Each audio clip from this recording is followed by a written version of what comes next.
A haunted mansion, secret societies, hidden vaults, encrypted messages, ancient artifacts, esoteric mysteries. With all of that going for you, how could you fail? Well, somehow, the Supernatural Enhancements manages to. That's the book I'm reviewing on this episode of SFF180. Hello, everybody.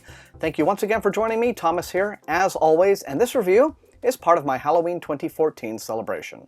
The Supernatural Enhancements is by Spanish author Edgar Cantero, and it begins when a young man, whom we know only by his first initial A, discovers that he has inherited a sprawling mansion on an estate in Virginia called Axton House from a heretofore unknown ancestor, a second cousin twice removed. We are repeatedly clarified on that point. Now, A moves in with his not quite a girlfriend, but will be by the end of the book, a girl named Neve. She is a little teenage Irish punk rocker chick. And yes, they do in fact discover that there is a ghost hanging out in one of the bathrooms. It is a sprawling southern mansion after all, but more importantly, in trying to learn more about the reclusive Ambrose Wells, that's the late second cousin, etc., they stumble upon some tantalizing facts, such as Ambrose's only real social interactions seem to involve heading up a secret society who met annually on the winter solstice at Axton House. Ambrose also died by suicide, leaping from the same bedroom window at the same time on the same date as his late father. Now, Axton House itself, with its zillion unexplored rooms and a 10,000 volume library, oh my god, it's a delicious horror movie set just ready to go, right?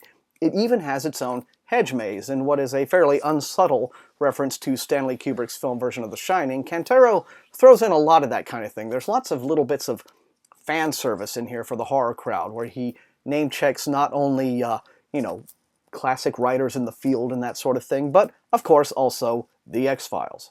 But what Cantero has decisively not written here is a horror novel, as our heroic couple uncover clue after clue after clue after clue, many of them in the form of encrypted messages and coded letters and things like that. The Supernatural Enhancements instead establishes itself as kind of a macabre mystery, promising the revelation of many, many earth-shattering secrets, as the activities of Ambrose and his secret society are very slowly brought to light. Okay, first I'm going to mention what it is about the Supernatural Enhancements that really, really does work. For one thing, Cantero makes the rather canny choice of setting the story in 1995. Now, this keeps the setting just modern enough that readers can still relate to it, but at the same time, it deprives our characters of such modern conveniences as smartphones and iPads and things like that. So what that means is that whenever Neve and A need to solve some kind of mystery or uncover some kind of clue or look for an explanation or something, they don't have the convenience of just jumping onto Google or Wikipedia. They actually have to do some legwork to solve things. But they are able to have access to such technology as camcorders and digital voice recorders and, even early primordial 90s dial-up internet, right?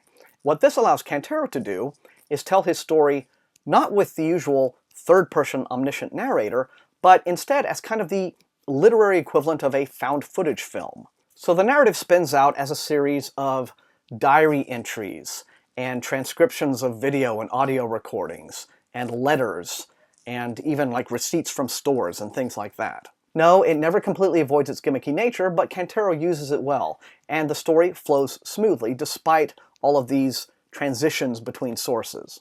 Still, what about these earth-shattering revelations that we are all being built up in a slow-burn fashion to anticipate? Well, they come, but somehow Cantero leeches them of any sense of awe. The members of the secret society spend the year between each meeting on these global personal quests, and yet they treat what should be something that has profound ontological implications for the whole human race like it's some kind of bourgeois parlor game. In fact, those are the very words that Ambrose uses to refer to what the secret society does. And I'm going to do everything in my power to avoid spoilers here, but the ending simply wrecked the book for me.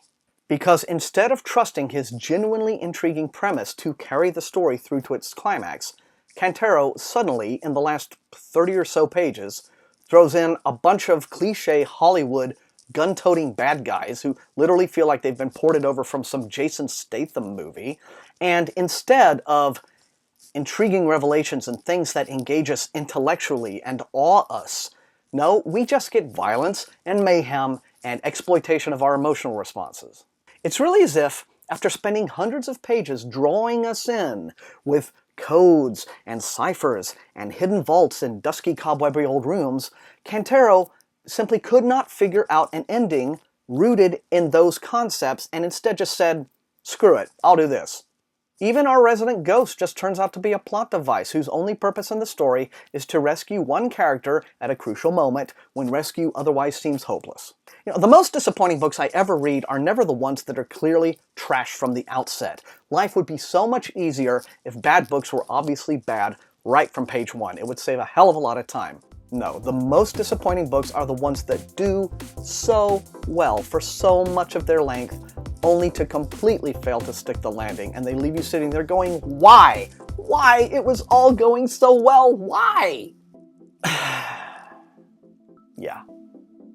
Well, that's it. That's all I have time for on this episode of SFF180, everybody. But thank you once again for watching. Remember, the most important thing, these are reviews. You're not always going to agree with me, but if you enjoyed watching, please leave a like, share this video with your SFF reading friends, and above all, please subscribe. That is what helps this channel to grow. I really appreciate all of you, and until I see you next time, happy reading.